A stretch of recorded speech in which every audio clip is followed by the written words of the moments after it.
United States Marine Corps veteran, 20 years of experience in the protection industry. Served both as an investigations professional and personal protection specialist. Also an NRA certified defensive firearms instructor, a Tong Soo Do, and Krav Maga instructor. Yeah. Even got my fancy certified fraud Oh, you examiner do? certificate over there. Yeah. Cool stuff. Yep. For anybody that doesn't know, I mean, you're pretty Twitter Okay. famous now. All right. So for those who don't know, I'm the author of the Tactical Wisdom series, a series of books about preparedness that will take you from the most basic and work you up through some more advanced skills.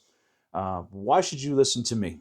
I have a lot of experience. I began as a military policeman in the U.S. Marine Corps many, many years ago. And from there, went into the corporate protection and security world, did investigations for companies, and I did protection work for executives and entertainers and world figures and things like that. I've served on some interesting details, like Shimon Peres, the Prime Minister of Israel, and George H.W. Bush, former President of the U.S. So a lot of cool protection work in that world. When you do that, you get involved in collapsed societies and how they operate and the necessity for security in those. So I took all of that experience and boiled it down into a series of manuals for the basic civilian slash citizen preparedness person who wants to learn how to be more safe, more self-reliant, and more self-sufficient as they go through life. We start out with our very first book, the baseline training manual, where you learn the very most basic skills, like what sort of gear should you have, what sort of bags should you get ready. Everyone talks about their bob, their bug out bag. I'm not a big believer in those. I have what's called a get home bag, a bag where if I'm at work, I've got a bag that I can get home with. It's got a little bit of supplies to get me through that, and the book tells you exactly how to build that and what everything is for. Uh, I took a different approach than most people in preparedness. Most of the guys who are involved in preparedness want you to buy all this cool guy gear. I'm like, hey, go to a military surplus store and buy the cheapest backpack that's there. Buy yourself a tarp instead of a tent, and buy yourself a poncho liner instead of a sleeping bag. It's not about the money you spend for this stuff. It's about the quality of the gear that you buy and knowing how to use it. The other thing that the baseline training manual stresses is that skills are 1,000 times more important than the stuff you buy, the gear you buy. Most people in preparedness have a room full of stuff that they never use. They buy a radio and leave it in the box. It's never programmed. They've never used it, never learned how to use it. Or they buy this really cool ultralight tent, but they've never actually tried to set it up in the dark quietly. And I really stress developing the skills more than buying more gear that you're never going to be able to carry. Yeah. So that's the idea behind the first book, getting you that very, very beginning baseline to get started. From there, we went into fieldcraft, which is the basic skills to move, live, and operate in a potentially hostile environment. How do I move quietly in the woods? How do I protect myself from other people if I'm out in the woods camping? How do I set up a campsite that's more secure? When most people think of camping, they think of setting up a giant tent, having a roaring campfire, sitting around singing songs. But in a collapsed society or disaster situation, that can draw unwanted attention to you, and you want to protect from that. So we talk about how to do that. And what it is we took a bunch of old military manuals and removed all the military stuff that has nothing to do with civilians. You're not calling for airstrikes. You're not calling for support. You have to do things on your own. And we just focused on the very basic skills and how to do things. So one of the biggest pieces in fieldcraft that most people have benefited the most from is the map and compass portion. Mm-hmm. How to use a map and compass together. We're so overly reliant on our cell phones and on GPS that if that goes down, we can't actually survive. So the purpose of my class is to teach you to grab a map and a compass, find yourself anywhere on the planet, plan a route, and be able to move on it. So we teach that pretty well. And actually, an interesting note is that a command sergeant major is trying to get the fieldcraft book added to the commandant's reading list in the Marine Corps because it's that well written That's awesome. on land nav. So that's really cool. Guys Yeah. really like that class. I teach it also for one of the guide schools here in Montana. I take all their potential new guides and I train them on land nav. So it's really a passion of mine. Once we get past those two basic skill levels, we move into book 3, defensive operations. And that's how to defend a neighborhood, a small community, or a farm complex, kind of like this camp we're sitting at, from the Mongol hordes or whoever it is that's coming up the road. Right. Pick your favorite conspiracy theory, whether Right. it's the Chinese, the Russians, the outlaw biker gangs, the Leroy Jenkins gang, or maybe aliens. Whatever your choice is, it's how to defend that, not offensively, but just protecting the people who live there. We're not here to fight a war or here to right wrongs. We're here to just protect our community and stay local. Everything we need to do is local. So that's that book. Book 4 is called Scouting and Patrolling. And when I was in the Marine Corps, they had a manual called Scouting and Patrolling, originally written in World War II by Colonel Rex Applegate. Fantastic book, designed to take people who knew nothing about the woods and teach them how to be quiet in the woods, scout, find things, report it back to somebody, and then maybe do something about what they found, how to do an ambush, how to do a patrol, a raid, all that kind of stuff. So we take those skills and we apply them to the civilian side. We're not going to be out fighting a war, but there might be a time when there's a group of bandits that's attacking an area, and you might have to do something about it. And that book gives you those skills, and we take out all that big military stuff. Again, you're not calling for airstrikes. You're not calling for resupply because it's just you and what you have. So it's more about avoiding things and actually getting into things. And then the 5th book so far is the First Aid Manual. It's been a passion of mine for a long time. Staying up and current on first aid and things like that is really important. But when you look at modern first aid manuals, they all tell you essentially call 911 and stabilize the person until the paramedics get there and go on. What if the paramedics aren't coming? What if there's been a hurricane and there's no one who can come and help you and they're confined to their stations because they're not going out in the weather? You have to have some skills. So I roll back the first aid clock and we talk about 1800 and early 1900 medical skills because we survived things then. We survived broken bones then. Yeah. You might not have the ability to get to a doctor and have them set your bone and put pins in it. You might just have to give a guy a shot of whiskey, yank that arm as straight as you can, and splint it. Right. So that's what we talk about. And in fact, we're teaching that class here at the camp tomorrow. To be quite honest, having a good in-person class with someone is vital. Mm-hmm. You can't just learn first aid from a book. You have to actually get out and take a class. That's the important thing we do. I think that's true of any skill.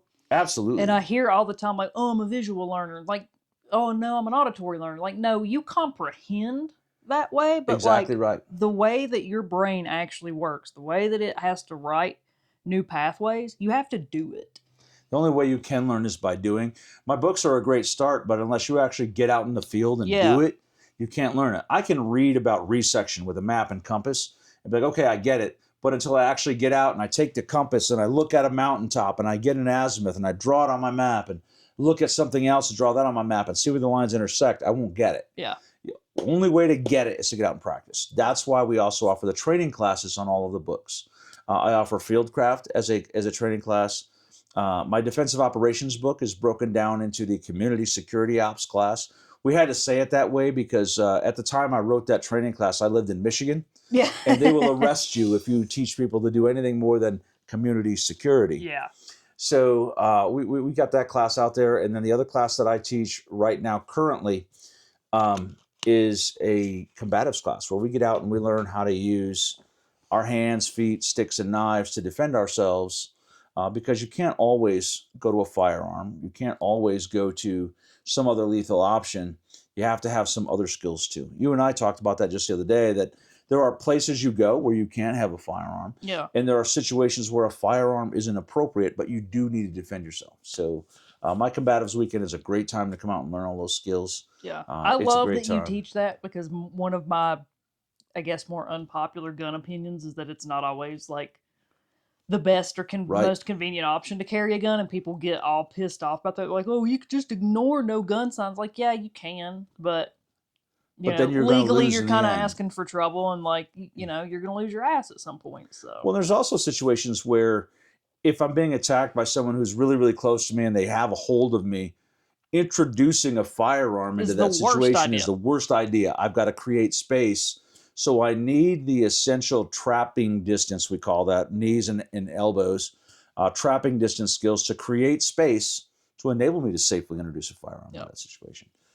Or there's situations where I've got too many other family members around or too many bystanders around that the old meme of anyway I just started blasting is not necessarily the best Yeah, idea. you don't want to do that in like a parking lot where Yeah, there yeah. people out there with their families and stuff. Oh, Like yeah, it's yeah. probably a So bad idea. you have to be careful of that. And so learning some other skills is a great way to do it.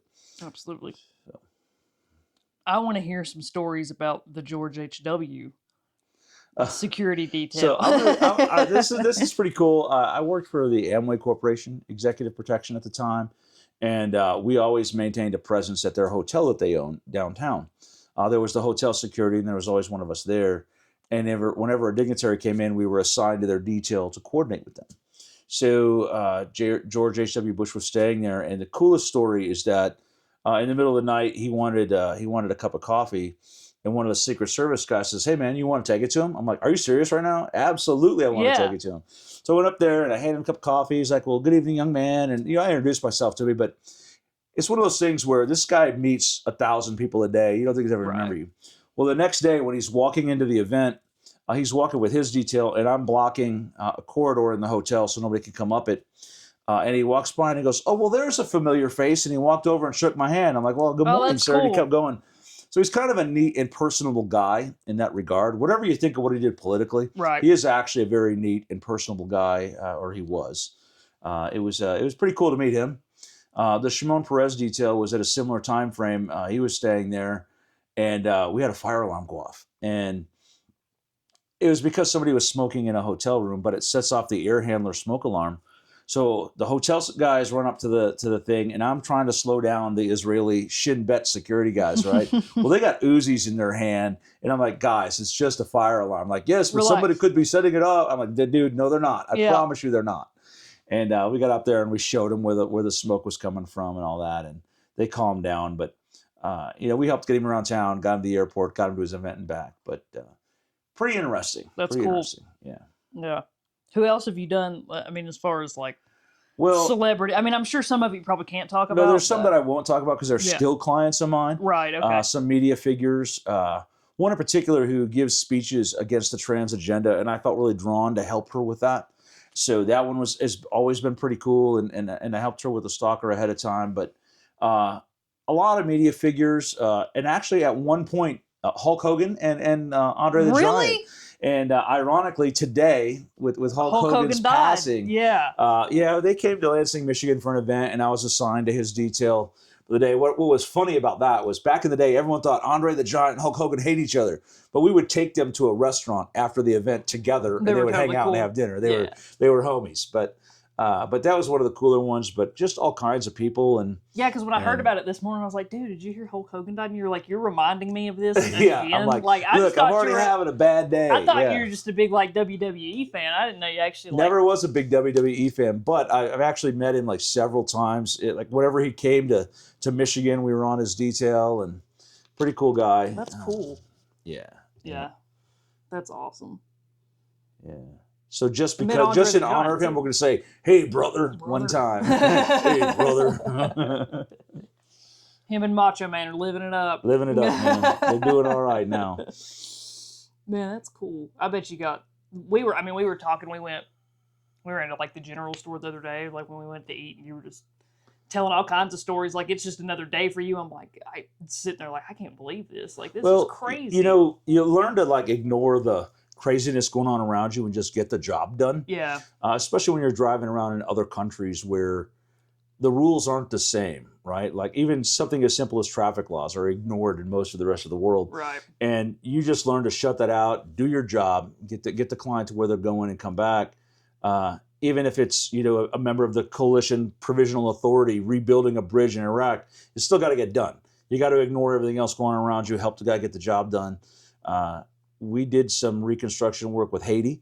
That has to be done. You just got to do the things that got to get done and try to shut out all the human misery around you and just deal with it. Yeah. That's kind of the way it works. What's the sketchiest detail you've been on? Well, first of all, I don't take sketchy details. So as a independent contractor, I get the right to say, no, I don't want to do that. Mm-hmm. But let me tell you about a sketchy detail we tried to prevent, and it happened anyway. So this guy who runs the reconstruction company, one of the companies that was helping out, no, I'm not going to say your name. You know who you are. He was about to do a reconstruction project in Haiti, and he asked us for a price. And so I said, I can get you a team of American and British guys for X number of dollars. And he was like, yeah, but I can get local guys for like 1/3 of that. I'm like, okay, but you're going to get local guys. And that's what it is. I said, at worst, we would use a local driver, but our guys would come with you and you would be safe. He's like, no, I'm going to go with the cheaper option. Well, a few weeks go by and he calls. He goes, hey, you know what? I got to go back for another project. I'll go ahead and pay that rate for this. I'm like, hey, what happened on the last detail? And he was like, well, I got all local guys. So we got out in the little town where we were doing the actual construction, and the car broke down. And I started laughing because I could see where the story's going already. I'm like, dude, you got to take it for a ride. He goes, yeah. They told us they knew a mechanic in town who only accepted cash, and it was $10,000. And when I told him I wasn't going to pay it, a crowd started to show up. So we paid it, and then miraculously the car started working about an hour later, and we got out of there. I'm like, you know that they robbed you, right? He's like, yeah, I know that. I'm like, okay. But see, that's what happens when guys want to go cheap, right? You're going to end up getting exactly what you pay for. Yeah. And you ended up paying more in the long run than he did earlier. Because, of course, when he asked us to go back, well, the price had gone up by then. Naturally. So that's the I told you so price. That's the asshole tax, as we call it. Yeah, exactly right. What does a personal protection like loadout look like? Because I'm big on my PCCs, and I always argue that is like the best use case for a PCC. So it all depends on the environment you're in. So on a stateside thing, the vehicle will probably have some PCCs in it, pistol caliber carbine, for those of you who don't know. Or a shotgun, and everyone will have some type of a sidearm. When you're doing that, everyone has to have the same sidearm. So if something happens to you, I need to be able to reach on your belt, grab your ammo, and I can use it. Everyone has to carry that stuff in the same place, too. I got to know who's left-handed, who's right-handed, and we have to say, hey, it's going to be weak side, 9 o'clock, that's where the ammo is going to be. The radio is going to be just behind that. First aid kit is center, back, or right. What we told everybody was left cargo pocket, where most of our guys carried it, so that everyone knew where to find their first aid kit. Common sidearm, that's stateside. When you get in other countries, you're going to go with not PCCs, but I'm going to tell you the weapon of choice for protection details outside the U.S. is the folding stock AK-47. Yep. It's a really good vehicle fighting gun because unlike the AR, a folding stock AK can be fired with the stock folded. Folding stock ARs have to be flipped to full length first. So the folding stock AK is a good vehicle gun. That's pretty common. But basically when you're in a detail outside the U.S., everyone's got a sidearm and a knife. Everyone's got a rifle of some type, but all the same caliber. Can't have guys carrying unique calibers and niche guns. It's all got to be the same thing, and that's always either 5.56 or 7.62 by 39. Even when they're using AKs, they tend to avoid the 5.45 unless it's common in that country. Yeah. You got to have the capability of resupply from guys who don't need it anymore on the other side. So, right. Knife, you doing fixed blade? Yeah, so actually we believe in the 3-knife rule. Okay. I actually talk about this in my books. And every detail I've been on, everyone follows it. Fixed blade knife, that's your fighting knife or your general tool knife. Pocket knife, that's your small tasks, whatever you need to have. And a multi-tool. Those are the 3 blades you need to have. And you always should have them on you. So the 3-blade rule. Gotcha. So it's funny that you brought up cargos, because somebody in my Discord wanted me to ask you, in the spicy times, what is the best attire and why is it cargo shorts? It is most certainly not cargo shorts. Everyone, this has become sort of an internet meme now, my opposition to cargo shorts. It comes from the fact that in my book, I talk about you can't wear cargo shorts in a combative situation. So if I'm actually out in the woods and there's combat going on, I don't want to wear shorts. I need to wear long pants to protect my legs from things, especially like in the end times, in the boog or whatever you want to call it. If I get a small infection, that can be life-altering or fatal. Mm-hmm. So I need to protect it with long pants. I'm not opposed to cargo shorts, although I am over the age of 12, so I don't wear shorts in general. I wear shorts if I'm at the gym, when I'm going to bed, or if I'm swimming, and that's really about it, because men over 12 should not wear shorts. Yeah. So about swimming, we've talked about Oh this a yeah. lot this weekend. What's your opinion on the most basic survival skill is? Swimming is the most Yeah, basic survival skill. You cannot be involved in preparedness and not know how to swim. Your odds of getting in a gunfight are way lower than your odds of falling in water or needing to cross a body of water. So the ability to swim needs to be number one on your training list. Number two on your training list, again, is not gun skills, it's first aid. I ask this question whenever we do a class. How many of you have ever been in a gunfight? So maybe like one or two guys might raise their hand, yeah. right? How many of you have ever fallen down? Everybody raises their hands. So which one do you think we should spend more time training for? Falling down. So we should have the ability to do that. What's ironic about that is almost no one carries a splint in their first aid gear, and that's the first thing you need if you fall down. So you should train swimming, then first aid, then move on to everything else. First aid and swimming are the one preparedness skill you could use today. Yep. So another question that I got, and this kind of pertains to my situation, but this was not a question for me. Somebody on Twitter is living in a camper trailer RV. So their question was basically like they've got no land to say is theirs, Right. not really a community to say is theirs. So like, what do you do in that situation? Like, how do you? Well, first of all, you start building that community. Go to events. Go to things like the Self-Reliance Festival in Tennessee, Mountain Readiness in North Carolina, Shield Field Days here in Montana. Whatever event you can find, prepper camp, all these different things, and start meeting people who are local to you. There are prepper conferences and events every weekend all over this country. Mm-hmm. You just have to be able to find them. Start going to those events and developing relationships. As cool as Twitter has been for meeting people, it's how I met you, how I met most of the people who are out there, you can't build relationships there. You only build relationships like this, face to face. Human beings have bonded over a campfire for millennia. It is the one thing that's ingrained in us. Go to some event, sit around the campfire and have a chat. Two areas where we really build connections: campfires and meals. Share a meal together. You've been having dinner with me and Miss Allie all week, and it's just been fantastic. That's the way we build community, and that's how you start. And if you're in an area that's not friendly to preparedness and you live in a camper, that's cool. You have a unique ability. Just move. Just start driving and go somewhere that's more open to freedom and more open to that kind of lifestyle. I'll be honest, here in Montana, most people are into some type of a preparedness lifestyle. They just might not call it that. It's one of the concepts I talk about a lot. Our grandparents were preppers. They just didn't call it that. My grandparents lived through the Great Depression, so they always grew their own food. They always canned it. They hunted and froze or canned the excess meat. They always had things set aside, and they always had a garden. They were preppers. They just didn't know it. And that's really where you need to get and figure that out. So, good question. Yep. Somebody else asked, how would you go about, I guess, introducing kids to that sort of thing? Like if you've got kids, say younger kids, maybe up into there are a number teenagers. Of books you can buy online, and shame on me for not having a list ready of this, but there's a lot of good books online. Just search prepping for kids. A guy who has got a good one is Pastor Joe Fox of Viking Preparedness. He has one about getting the whole family involved. Start teaching them games. Take your kids out and teach them orienteering, or a great way to get them started is geocaching. They get a GPS, they have to follow the bearings, and they find little prizes. You're actually teaching them land navigation.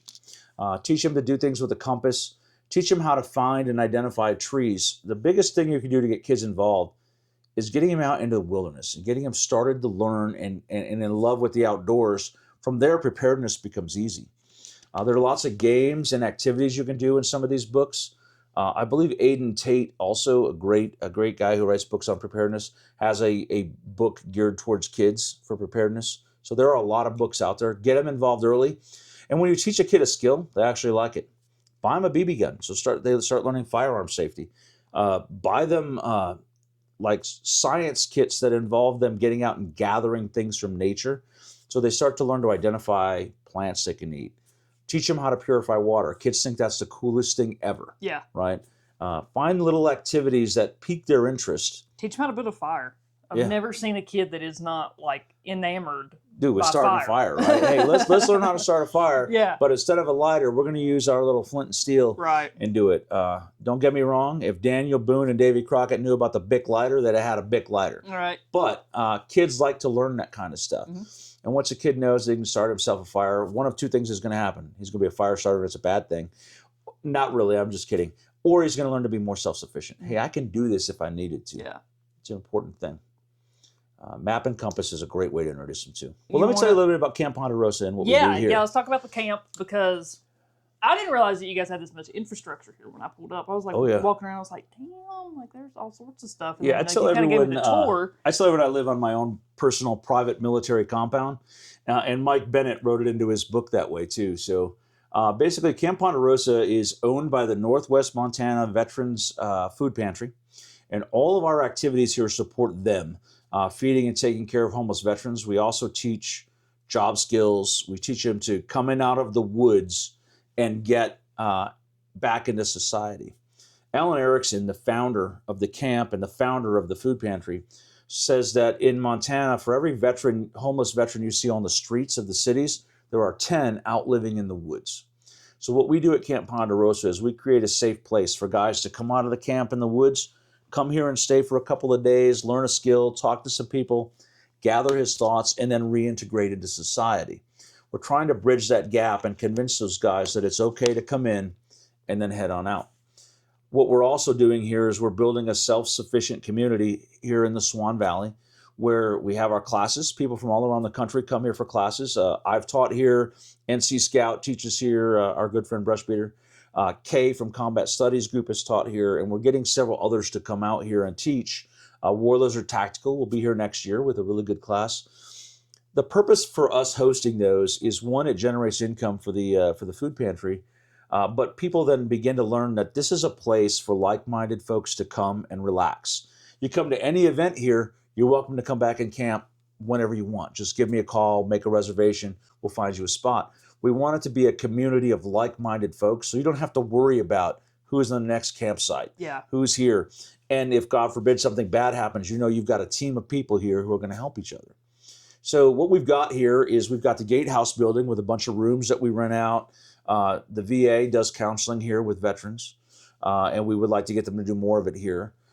We have a library that we're sitting in right now with a whole bunch of books, including all 5 tactical wisdom books.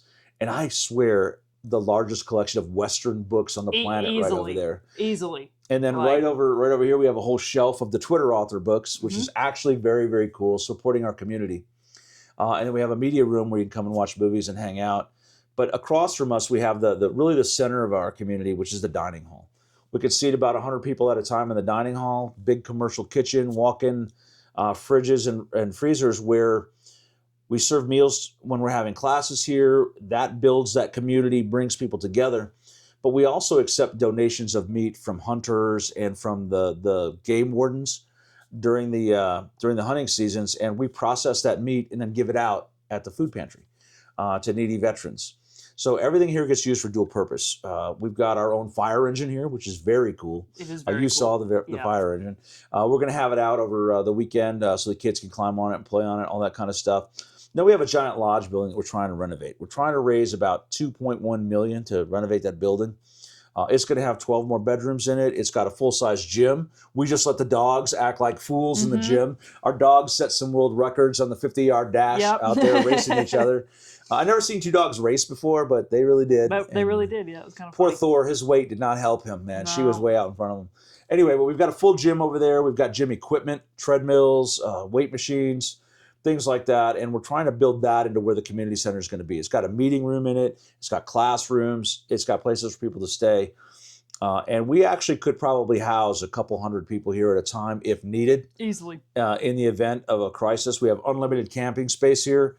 We have an RV park that has 8 slots in it.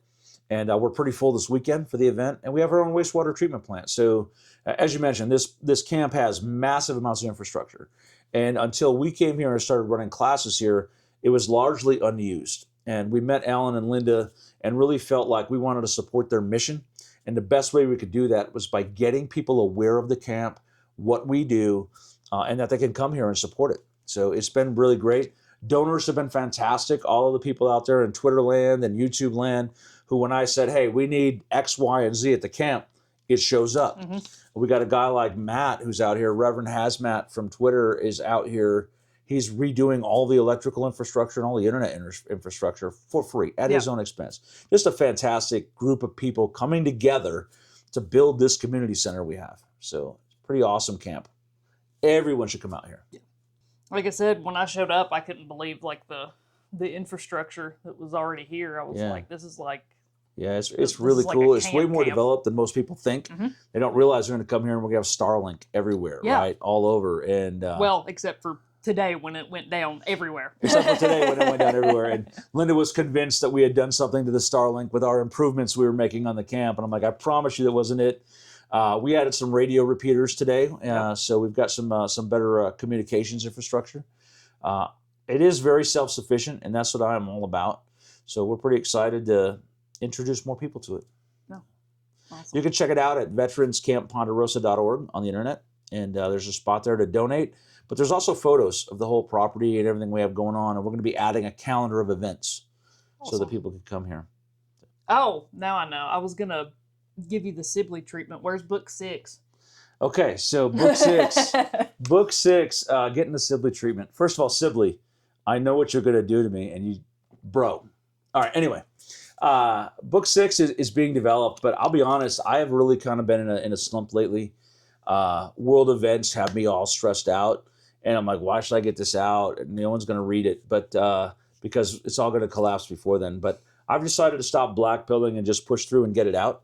So Tactical Wisdom 6, and this is the first time I'm actually going to mention the title because I've been kind of keeping people in the dark. Is the field, the Field Skills Handbook, where we're going to talk about how to do various outdoor skills. Canoeing, pioneering, building things with sticks and rope, all that kind of stuff, but from a tactical perspective.